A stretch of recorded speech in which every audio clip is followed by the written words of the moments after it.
اور ہمارے لاہور کے بہت بڑے ایک عالم گزرے ہیں جو ایران سے آئے تھے، علامہ حائری کے نام سے، شاید نام سن رکھا ہو، سید ابوالقاسم حائری، مرحوم سید ابوالقاسم حائری قمی، بہت بڑے ہمارے لاہور کے عالم گزرے ہیں۔ قوم مقدس سے آئے تھے، ایران آ گئے، پاکستان آ گئے، ابھی ان کی ساری نسل وہیں ہے، پاکستان میں ہے۔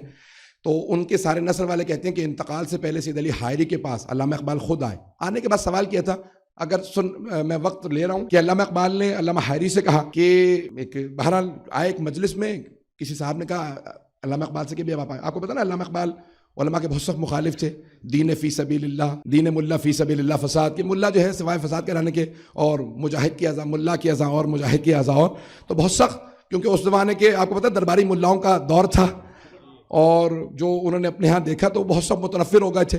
تو اس کے بعد ایک مرتبہ ان سے کسی شیعہ نے کہا بھائی آئیے میں آپ کو ایک مجلس میں لے چلتا ہوں۔ انہوں نے کہا بھائی جب میں اپنے علماء کو چھوڑ چکا، یہ جو ہیں وہ سارے تاج برطانیہ کی لمبی زندگی کی دعائیں مانگ رہے ہیں بیٹھے ہوئے کہ ہم غلام بنا کے ہمیں یہاں پہ، تو کہا میں تمہارے علماء کو کیا کہا نہیں یہ مختلف ہیں، ایک مرتبہ چلو، آپ کو فارسی بھی آتی ہے، یہ فارسی ایران سے آئے ہیں، فارسی اردو سیکھ لی ہے انہوں نے، فارسی کے بہت زیادہ اشعار سناتے ہیں اور بہت زیادہ ان کو تسلط ہے قرآن پہ، چلیں۔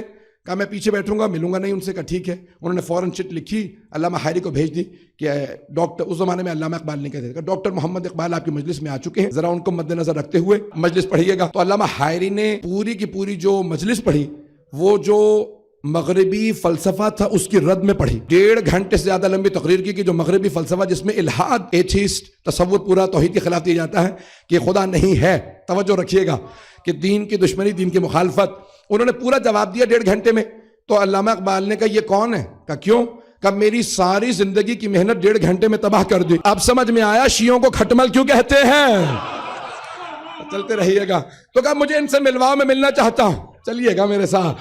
تو کہا میں ملنا چاہتا ہوں، یہ کون ہے؟ کبھی علامہ حائری آئے، آ کے ملے، اور پھر اس کے بعد بہت زیادہ قریب ہو گئے، پڑھنے لگے، کتابیں پڑھنے لگے، اور کرتے کرتے ایک دن کہا کہ میں آپ کی کتابیں پڑھ رہا تھا، میں نے تصور دیکھا کہ کوئی آپ کے 12ویں امام میں غیبت میں نظر نہیں آتی، یہ کیا کہ کوئی سمجھ میں آنے والی بات نہیں ہے۔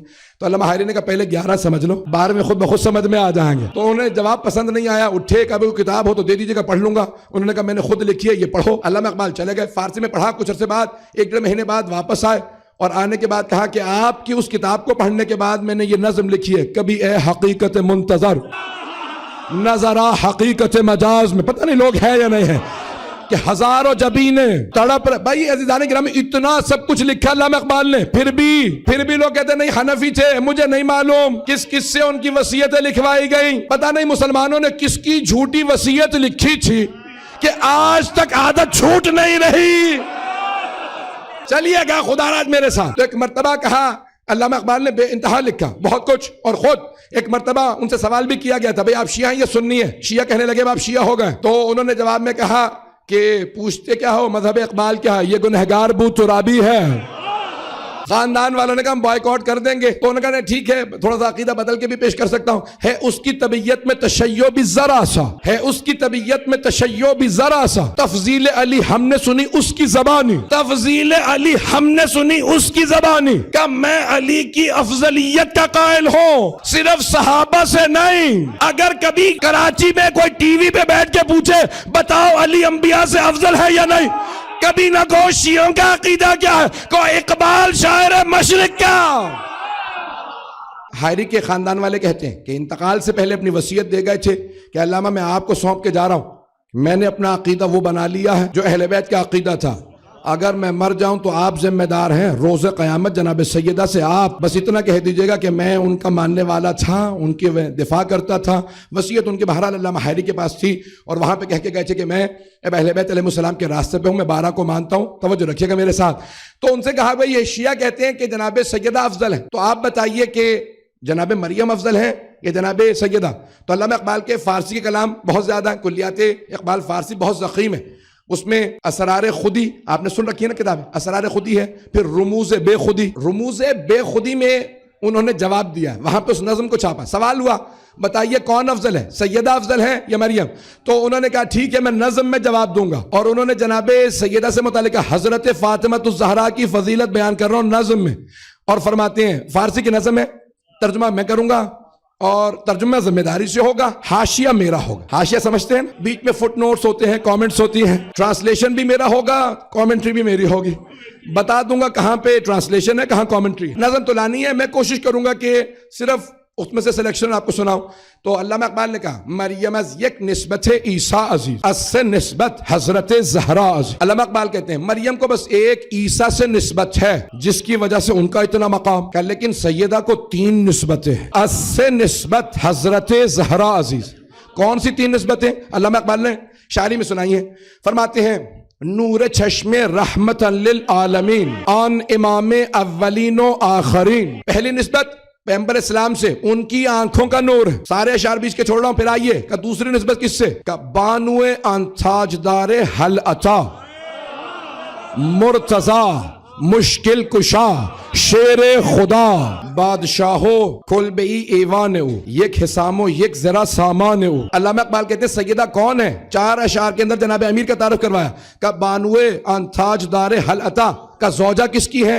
جس کے سر پہ حل عطا کا تاج. بھئی سونے جواہرات کے تاج تو سبھی کے سروں پہ آ جاتے ہیں. بڑے بڑے لوگ بیت المال سے درہم و دینار جمع کر لیتے ہیں.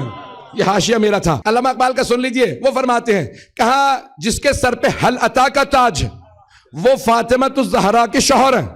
کہ وہ کون ہے؟ کہ مرتضی مشکل کشا شیر خدا. کا سارے صحابہ ہیں رضی اللہ، علی ہے مرتضی. یہ میں نے کہہ رہا، علامہ اقبال نے کہا کہ مرتضی مشکل کشا شیر خدا. اقبال کہتے ہیں علی مرتضی بھی ہیں، مشکل کشا بھی ہیں، شیر خدا بھی ہیں. پھر کہتے ہیں بادشاہ ہیں، بادشاہ ہو کھل بے ایوان ہو. کہ لیکن ان کا جو ایوان امامت تھا گھر کا وہ بہت چھوٹا سا تھا، اور کا اس کائنات سے ایک گھوڑا ایک زرہ اور ایک تلوار تھی. دنیا جوڑ جوڑ کے جو غنی بنے اور ہیں، جو سب کچھ لٹا دے چھوٹے سے گھر سے کائنات کو چلائے وہ علی ہے. کون ہے جناب سیدہ؟ تیسری نسبت بیٹوں کی نسبت ہے. اور کہتے ہیں ماں کن کی ہے؟ میں اسی پہ تمام کر دوں گا، جانتا ہوں میں بہت زیادہ وقت دے رہا ہوں. آخری 2 شعر بہت ضروری ہیں، اس کو سن لیجئے گا.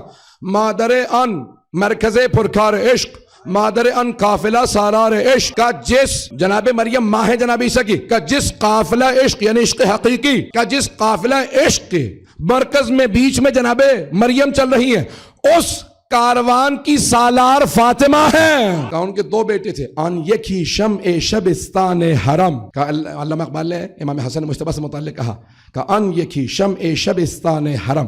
کہ حرم کی اگر رونق اور نور کو دیکھنا ہو تو حسن کو دیکھ لو. اور عزیزان گرامی علامہ اقبال نے جو دوسرے مصرے میں کہا ہے وہ بہت عجیب و غریب ہے. وہ کہتے ہیں پشت پازد بر سر تاج و نگین. علامہ اقبال کہتے ہیں کہ علامہ اقبال یہ کون ہے؟ امام حسن مجتبیٰ. صلح نہیں کی تھی، تاج حکومت کو ٹھوکر مار دی تھی. تاج حکومت کو جو ٹھوکر مار کے چلے گئے وہ امام حسن مجتبیٰ تھے. میں جانتا ہوں میں شاید بحث کو خوش کر دیا.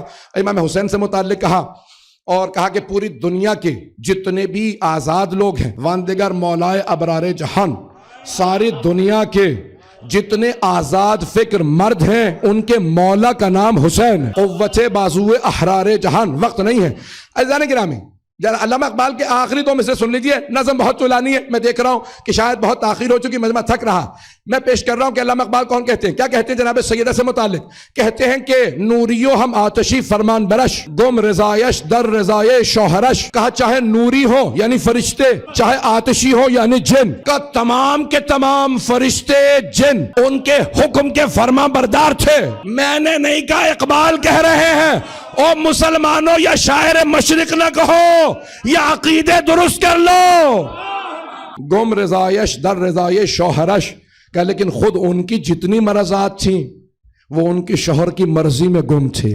کہ سیدہ کہتی تھی کہ اگر خدا کو راضی، پیغمبر نے کہا تھا خدا کو راضی کرنا ہے تو سیدہ کو راضی کرو، یہ راضی ہے تو تم رضی اللہ ہو. علامہ اقبال کہتے ہیں لیکن سیدہ کی مرضی جناب امیر کی مرضی میں تھے. آخر سن لیجئے 2 شعر جس کے لیے میں نے سارے بہت کچھ ہے. یہاں پہ علامہ اقبال نے یہ بھی کہا کہ جب مسلح پہ آتی تھیں تو اشک بہاتی تھیں. اشک او برچید جبریل از زمین. کہا جب وہ اشک بہا دیتی تھیں تو جناب جبرائیل آتے تھے، ان کے آنسوؤں کو زمین سے چنتے تھے اور پھر عرش اعظم پہ جا کے جیسے شبنم کو برسایا جاتا ہے عرش اعظم پہ برساتے تھے اور ملائکہ ان آنسوؤں کو جمع کرتے تھے. پتہ نہیں لوگ ہیں یا نہیں ہیں. یہ علامہ اقبال نے کہا. پھر کہتے ہیں کہتے ہیں کہ رشتے آئین حق زنجیر پاس فرمانے جناب مصطفیٰ، ورنہ گرد تربتش گردیدمی سجدہا رو تربتش پاشیدمی۔ بھائی غور سے سنیے گا، میرے گلے میں بالکل دم نہیں ہے۔ علامہ اقبال کہتے ہیں اسلام کے آئین نے میرے پاؤں کو باندھ دیا اور رسول اسلام کے فرمان کا مجھے پاس ہے، نہیں تو میں کعبے کا نہیں سیدہ کی قبر کا طواف کرتا، ورنہ گرد تربتش گردیدمی سجدہا رو تربتش پاشیدمی۔ کہتے ہیں آئین حق نے اگر میرے پاؤں میں زنجیر نہ باندھی ہوتی تو میں کعبے کو چھوڑ کے سیدہ کی قبر کا طواف کرتا اور وہیں پہ سجدے کرتا۔ یہ میں نے نہیں کہا ہے، یہ علامہ اقبال نے کہا ہے کہ میں وہاں جا کے سجدے کرتا۔ اگر اللہ نے حج کو وہاں واجب قرار نہ دیا ہوتا، وہاں طواف نہ کرتا، وہاں عزیزان گرامی یہ ہیں سید۔ میں نے جانتا ہوں میں نے وقت بہت لیا ہے،